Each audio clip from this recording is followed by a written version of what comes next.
Halo teman-teman, pada kesempatan kali ini saya akan menjelaskan dampak pendudukan Jepang di Indonesia. Seperti yang kita ketahui, negara tercinta kita ini pernah dijajah oleh negara Jepang dari tahun 1942 hingga 1945. Semua bermula ketika taktik perang yang dilakukan Jepang sangatlah hebat. Hingga pada tanggal 1 Maret 1942, Jepang berhasil masuk ke Indonesia melalui 3 titik di Jawa, yakni Teluk Banten, Eretan Wetan, serta Kranggan. Keadaan ini mengakibatkan Gubernur Jenderal Hindia Belanda, yaitu Tjarda van Starkenborg-Sachauer, menyerah tanpa syarat terhadap pimpinan tentara Jepang, yaitu Letnan Jenderal Hitoshi Imamura, dalam sebuah pertemuan di Kalijati, tanggal 8 Maret 1942. Pertemuan tersebut mengakhiri kekuasaan kolonial Belanda dan menempatkan Jepang sebagai penguasa baru atas Indonesia. Selama 3 tahun menjajah, tentunya ada dampak yang dihasilkan dari kependudukan Jepang di Indonesia. Simak bareng-bareng yuk! Yang pertama, dampak positif kependudukan Jepang dalam bidang politik. Kamu bisa mengingatnya dalam kata kunci melar badan anti. Melar, melarang penggunaan bahasa Belanda dan memperbolehkan bahasa Indonesia menjadi bahasa komunikasi nasional.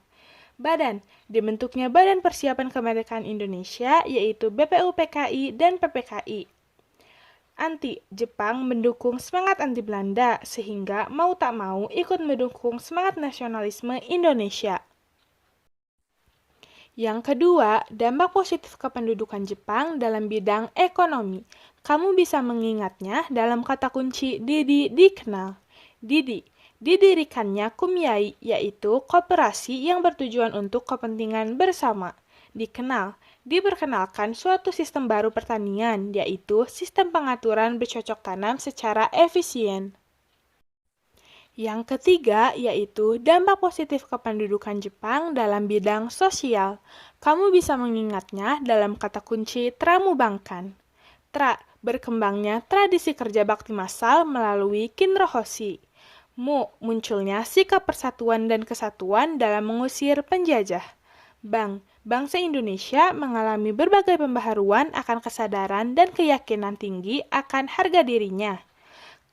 Pembentukan strata masyarakat dari yang terendah, yaitu rukun tetangga. Yang keempat, yaitu dampak positif kependudukan Jepang dalam bidang budaya. Kamu bisa mengingatnya dalam kata kunci satu diri.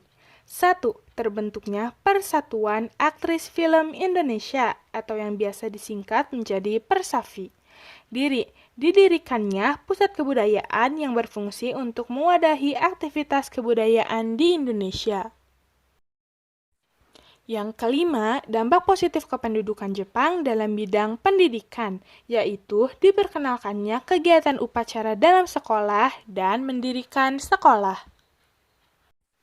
Selain dampak positif tadi, kependudukan Jepang di Indonesia juga membawa dampak negatif loh. Kamu bisa mengingatnya dalam kata kunci Dila Ekstertan. Dila, dilarangnya segala jenis rapat dan kegiatan politik. Eksploitasi sumber daya seperti sandang, pangan, logam, dan juga minyak demi kepentingan perang. Terjadinya inflasi dan krisis ekonomi yang menyengsarakan rakyat. Kegiatan Romusa yang menyengsarakan dan juga memiskinkan rakyat.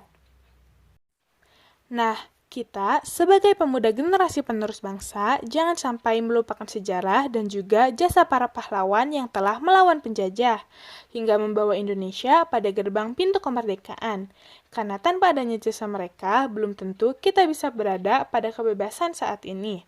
Maka dari itu, yuk kita jaga sejarah dengan mempelajarinya, karena belajar sejarah itu mudah dan menyenangkan kok.